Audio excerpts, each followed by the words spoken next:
Welcome to the channel, Alice. Good to have you. Thanks so much for having me on, and I'm excited to get into the show. Yeah, well, everyone do go and subscribe to our channel, Alice Talks Football. Really great channel, covering many different aspects. I think on that particular, I think you've got a couple of channels, don't you? And on that particular channel covering Man U, but you do have a channel that you cover Spurs quite extensively, don't you? Yeah, it's called Aquila Football. It's literally just Alice spelled backwards, and I do Spurs. I do all the big six clubs, but Man United on there, basically. Well, it is good to have you. And coming into this game, Man United with some strange form coming into it, and I was looking at the stats, like you're like second for XG created, but obviously you are conceding quite a bit of XG at the moment as well. But tell me what your thoughts are of Man United so far this season. Do you know what? We do look better than last season. Now, I don't think that's hard because we were awful last season. The way I've gone about Man United is last season we're atrocious. Right now we're not bad, but we want to go from not bad to good. And we have moments in games where, we're playing some good stuff. First half versus Crystal Palace, we could have been 2-3-0 up. First half versus Brighton, didn't deserve to be 1-0 down. Fought against City in the Community Shield, we were okay, just didn't take our chances. But then we have the Liverpool game, and then the second half versus FC20. And it's like, I think inconsistency is a big problem. I think we're definitely better than last season. I think we've missed 17 big chances in the league, which is the most already. You know, we are creating stuff. We are improving on the ball. There's still issues off the ball, but we're conceding a lot less shots, so there is improvement there. It's better, but it's still not good enough, and it's still not consistent enough, and we're missing a lot of chances. So you're saying you've improved, but obviously Ten Hag's in his third season now, and he's obviously was under a lot of pressure at the back end of last season, nearly lost his job, but Man United couldn't really find anyone better, so they decided to stick with Ten Hag at the back end of last season. So are you saying what are the major differences you reckon you're seeing compared to last season this season? I think we are better on the ball a little bit this season. I think, we've had players like Eriksen, who's quite good on the ball, takes care of the ball. Amad Diallo's being played over Anthony, which is just what every Man United fan has wanted for a year. It just took Ten Hag about a year to do that. He takes care of the ball well. Xerxes come in, really nice. He's not like a traditional number 9. He's more of a 9.5. That's how he describes himself, but drops deep, links play well.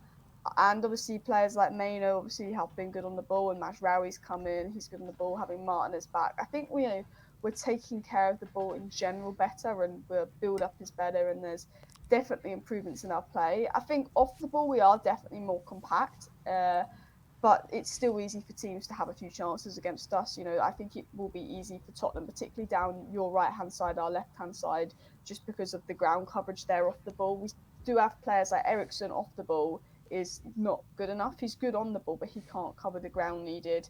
Delo is playing left back because obviously they're both injured, but he's inverting into midfield. And then Rashford, who plays left wing, is known for not really tracking back. So we are giving opposition a lot of space down that left flank, which I think Porro and Johnson could cause us some problems. But I think for the most part we're better on the ball, and I think we're not conceding as many shots. But it's a slow improvement, but it's still not where we need to be. It's a strange one, but excuse me, with Man United, because if you look at just their first half performances, you're thinking, wow, what a team Man United are this season. Then if you're looking just at the second half performances, you're like, wow, this team are just awful. So I don't really know how to assess Man United at the moment. But you mentioned Marcus Rashford there, and it's a player I want to talk to you about because he scores a goal against Southampton. He scores 2 against Barnsley in the Cup. And then suddenly he's out of the team again, and he's on the bench for the game against Crystal Palace, then comes back in for 20. I mean, what is it with Marcus Rashford? I mean, why can't you get him playing consistently, and why isn't he playing consistently? It's a weird one with Rashford because when he's good, and when he's bad, he's bad. And when he's bad, he's awful. And he was playing really well, actually. And I thought he had a very good pre-season. I didn't think he was that bad versus Liverpool compared to the rest of the team, but he wasn't great. Was good versus Southampton, good versus Barnsley, and was probably our best player versus FC20, and he gets subbed off. And it's weird because when Rashford was really poor last season, Ten Hag was giving him 90 minutes, he wasn't taking him off, he wasn't dropping him. Rashford's now good, and he's dropping him when he's subbing, and maybe he wants to rotate, and because of the injury issues we had last year, he's being more careful. I guess Amad Diallo almost feels like a new signing because he started, I think, 2 games last year because he kept persisting with Anthony, which just wasn't working very well. But with me, like Marcus Rashford in Ten Hag's first season got over 30 goals. I think he got 45 goal contributions in Ten Hag's first season, which is ridiculous numbers when you actually think about it. And you know how I think he contributed to like 30 or 40% of our goals that season, or something crazy as well. So there's no doubt we know Marcus Rashford's quality, but he's definitely a confidence player. I will give him one thing, and I don't think Rashford was good enough last year, but he always looks better with Luke Shaw because Luke Shaw provides that overlap. And with Luke Shaw missing a full season and Ten Hag's tactics basically leaving the wingers to make something out of nothing, it didn't help him. I think elements of it is Rashford mentally. I think elements of it is the unsustainability in the tactics. I think it's a mixture of many things. But I don't know why he was taking him off when he was playing well, to be honest. Talking about individuals, one individual we know well in the United team is Christian Eriksen. Obviously, was at Tottenham for many years and did very well at Spurs. It was probably, I thought, one of the best number 10s or attacking midfielders when he was at Tottenham. Since he's been at Man United, I think, obviously, this is his third year at Man United, moved there on a free transfer. And I feel like we haven't seen... He's been good, but I feel like maybe they haven't found the best way to use him, or we haven't seen the best of Eriksen since he's been at Man United. But recently, I think, 3 goals in his last 3 games, is it, or 2 games? And he's Ten Hag is starting to trust him a lot more. Do you feel like you're starting to see the best, or you found the best position for Eriksen at the moment? Yeah, it's an interesting one because I personally think Eriksen would be best in the 10 role, but I think we've got Bruno Fernandes there, who is sort of the captain of the club, so he's not really going to get in there. Obviously, he played as a 10 versus Barnsley and was unbelievable. Of course, it was Barnsley. Now, with Eriksen, his first season at United was really good. We had him, Casemiro, and the pivot with Bruno. And I think that midfield three only lost 1 game when they started together or something, when we had Bruno, Eriksen, Casemiro, and midfield three together. They did really well. I think that was the season we came third and won the Carabao. And it worked really well. And then I think Ten Hag, when he tried to progress his system a little bit in his second season, it then required more running, and Casemiro and Eriksen don't have the legs off the ball, and they were just required to cover so much space. And I thought last season Eriksen was good in some of the smaller games where we had a lot of possession and we were dominating the games, but games against Manchester City, Liverpool, where there was a lot of off the ball work, I think Eriksen was being hung out to dry, and I think he struggled with that. And then, you know, we know his quality, Eriksen. I just think he's one of those guys where if we're playing Liverpool, I wouldn't put him in the starting 11. But if we're playing someone like Leicester, I would. It's one of those kind of players. I do think he's best as a 10, but I understand that that's Bruno's role. And I think, you know, he's got so much quality on the ball, and I think we've looked better with him in the team the last few games. But there's definitely concerns around him off the ball. But I think as a free transfer, it's definitely been a good addition to United, particularly for depth as well. Yeah, and he's really starting to add those goal contributions in the last couple of games as well. I mean, I was a massive fan of Christian Eriksen when he was at Spurs, and it kind of did tail off towards the end, but there's definitely still a quality player in there for sure. I want to talk to you as well about your manager, Ten Hag, because it was quite evident that Man United were looking for another manager towards the back end of last season and throughout the summer. Couldn't find someone apparently better than Ten Hag, so they decided to stick with him. When something like that comes around, and look, you're saying that you're playing better than last season, but it hasn't really translated into consistent results as of yet. So do you feel like Ten Hag is a bit of a dead man walking, and as soon as they do find a better manager, they'll kind of he'll feel the fate of that? Or do you think he still has time to turn it around, and there are signs of him turning it around? I think he's got time, but not a lot of time. I think the reason he obviously didn't go in the summer is because Ineos were not confident about the replacements, or the people that they wanted to replace Ten Hag they couldn't get. It was very obvious they planned to sack him. Something went wrong with Tuchel at the last minute. Obviously, I think Flick went to Barcelona, and then they just were like, De Zerbi, Potter, Southgate, we're going to keep with Erik. He's won the FA Cup. Let's see, because of the environment at United, every manager's failed. Now, I actually do see what Ten Hag is trying to do this season. Now, last season, I was thinking, you know what, like, I'm going to give him a third season and I'm going to judge him in his third season, but I could not see what he was trying to do last season. I can start to see the way that Ten Hag is trying to play, and I can see that we are still a few signings off that, but it definitely needs to translate into results and us picking up more points, and I think his in-game management needs to improve. I don't think he's going in. I think we've got then we've got Porto away, then we've got Villa. That's going to be 3 difficult games. I think if he loses those 3 games, he's still fine. I think the earliest they'd pull the trigger is November international break. I think he's probably got about 10 more games to show something. And if he shows something, I think they wouldn't consider sacking him until at least the end of the season, when they can get the replacement they wanted. Moving on to Sunday then, obviously it's a very big game for both sides. How do you think like the Man United fans are feeling going into this game? Because as you say, you've shown improvement and you've maybe not got the results that you should have. Quite similar to Tottenham this season. So is there like a quiet confidence that United are going to get a good result on Sunday? Is that the expectation, or are people worried that, coming up against the Tottenham side who are, after being in bad form, they now won 3 on the trot, they may be starting to find some form? Yeah, it's always difficult. I think when we played you last season, I think you were the better team in both of those games. I think, did you win one and we drew the other? I think. Yeah, we won at the Lane 2-0 and 2-2 at Old Trafford. Yeah, so I think Ange did get the better of us last season. It's a difficult one because I feel like Tottenham and Man United have a few similarities in the sense of I think they're both underlying numbers have sort of actually got better this season. Tottenham look better in possession. We look better in possession. I think. And I said this yesterday, I think, you did enough to beat Leicester, and had maybe Solanke played versus Newcastle, you would have took a point away from there with the amount of the ball you had, but you weren't converting chances. And I felt that United versus Palace and Brighton could have, if they took their chances, could have got a few more points. So I feel like Tottenham and Man United are both on 7 points, but I think had they taken chances, they could have been on more. I think they've both shown a few elements of improvement this season. So I feel like we're weirdly in a similar position where there's inconsistencies, there's errors, but we look better. But it's difficult to predict because we are at home. I know what we can do this season. And I think, there's elements of the season where I've seen us play some good stuff. But I think it's more just the off the ball, the energy. I think Tottenham have a big, an energy about them. Ange plays quite intense football. And I think we do struggle to match the intensity of other teams off the ball. And that's where I do worry Tottenham could get the better of us. But ultimately, I think whoever wins just is the team that takes their chances. From a fan's point of view, like if you're on the pulse of like what fans are thinking, do you reckon there's an air of confidence that they can get the result, or do you reckon there's just like a bit of trepidation? I think Man United fans are somewhat confident they'll get the result because I think they like to back themselves. I think obviously FC20 wasn't good. But I think because of Barnsley and Southampton 2 wins and the Palace first half was a very good performance and us being at home, and I think we have a decent-ish home record against you, I think there's probably confidence among Man United fans to get the point, especially because with Tottenham, you almost know that we're going to score because you don't really keep clean sheets, but we also know we're probably going to concede. So it's one of those.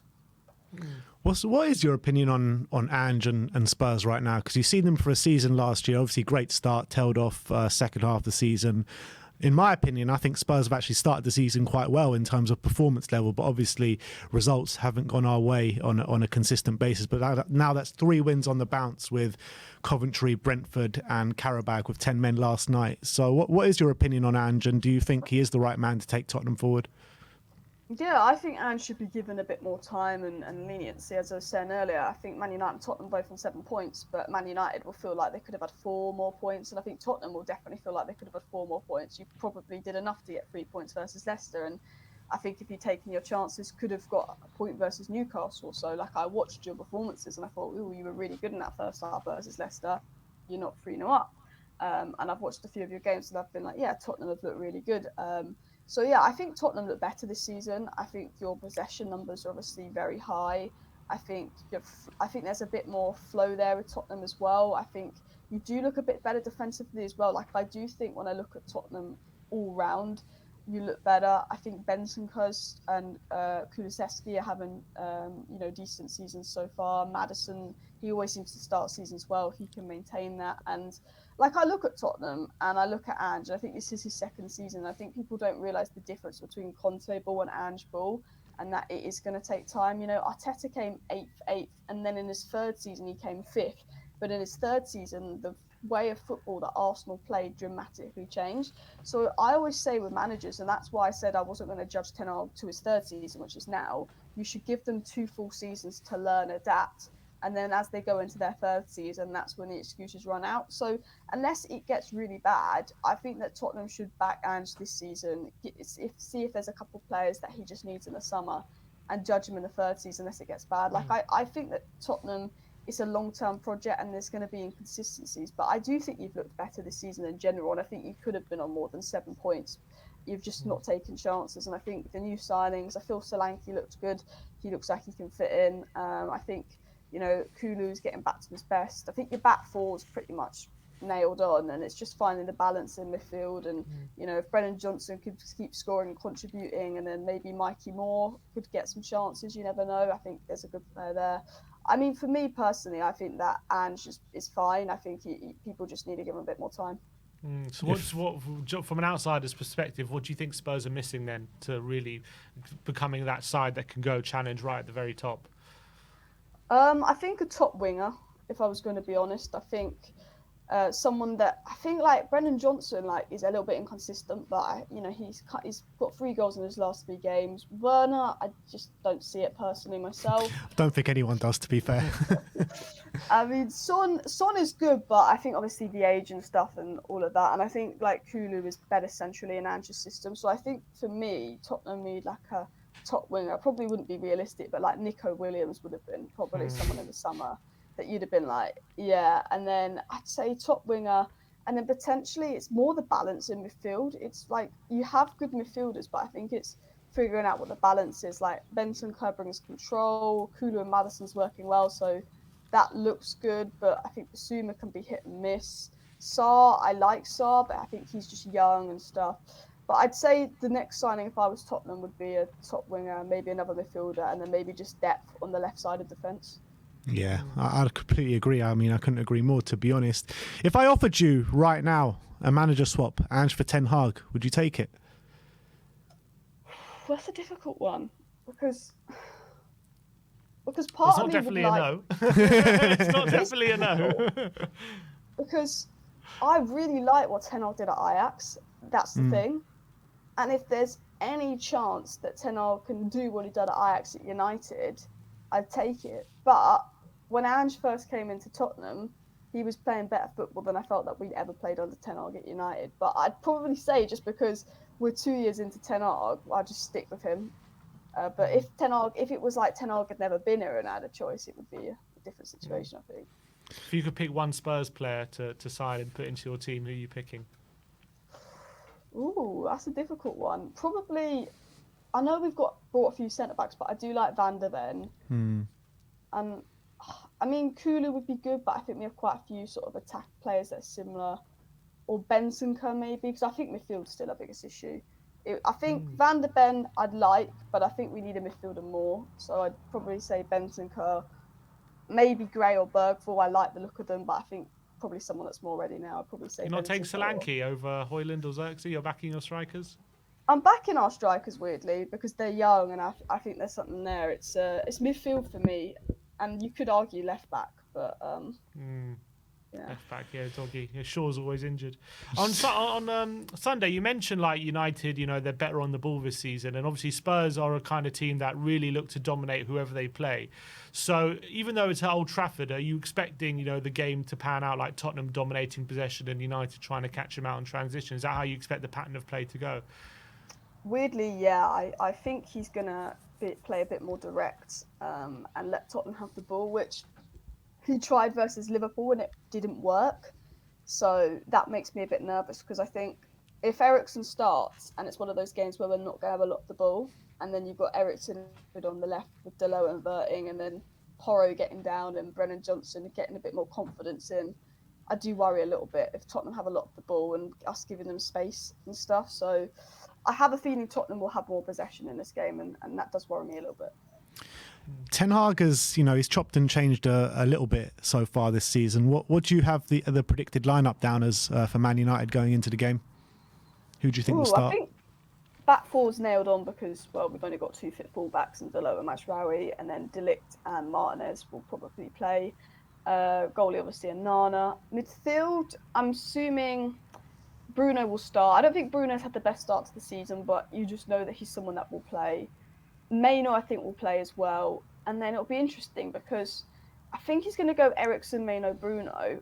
But I do think maybe a bit more defensive stability in there would be needed, which means you'd have to take one of Maino and Eriksen out. But he's been going with Maino, Eriksen, Bruno a fair bit. And it did work versus Palace, I think, for that first 45. And then up top, I think he's going to go Garnacho on the right, Rashford on the left and Xerxes up top. I think Ahmad will drop to the bench weirdly because I think he's going to go direct and, get Xerxes to drop deep and play Garnacho and Rashford in behind because you play quite a high line. Yeah. So no Ugarte. No, that could be I think they need Ugarte in this. Ugarte is a player that I really wanted at Spurs this summer, with what he's shown in the past. I know it didn't go right from at PSG really, but, at Sporting Lisbon, when I watched him in the game against Arsenal, I thought it was absolutely brilliant. And I think just give him a bit of time, I think he'll definitely be a good player for Manchester United. But what is your score prediction? Do you know what? 2-2 again. I think it's going to have goals. But I think it's going to be quite even, where there's a spell where we're probably crap and you're really good, and then there's a spell where we're looking good and you're looking crap, and it balances it out. I feel like it's one of those games. It's going to be quite 50-50. It's one of those that goes in waves. It happened last season as well. I do feel like that as well. You know what I feel like? I feel like we're just that team that it hasn't been going right in front of goal for Manchester United, but we're just that team that we're going to go up there and it's just going to start to click for Manchester United straight away in the first half, and they'll start to get goals against us. But it's always a good game, isn't it, Tottenham against Manchester United? No matter what kind of form the teams are going into it, whether it's home or away, it always brings a few fireworks. So I'm excited for the game. We're going up to Old Trafford on Sunday, and I am expecting 3 points for Tottenham. I'm not going to lie, but there always is that thing in the back of my mind when we're playing Man United, that old Sir Alex Ferguson phrase, lads, it's only Tottenham. And it sometimes does come to pass, to be honest, in these games. But Alice, I'd like to thank you so much for coming on today. Really good insight. And if everyone wants to know where to find you, do you want to let people know where they can find you? Yeah, thank you so much for having me on. I really enjoyed this discussion. And yeah, if you want Man United content, it's Alice Talks Football on YouTube. If you want Tottenham and general content, it is Aquila Football on YouTube. Thank you very much. A few people in the comments saying Alice is COYS at heart. She's COYS at heart. A lot of people thinking you're a Tottenham fan. Oh, I back Tottenham over Arsenal. That's it. That's all we need. That's all we need. She gets it. I don't think nobody likes Arsenal, let's be honest. Who likes Arsenal? But yeah, thanks for coming on, Alice, and hopefully we'll see you soon.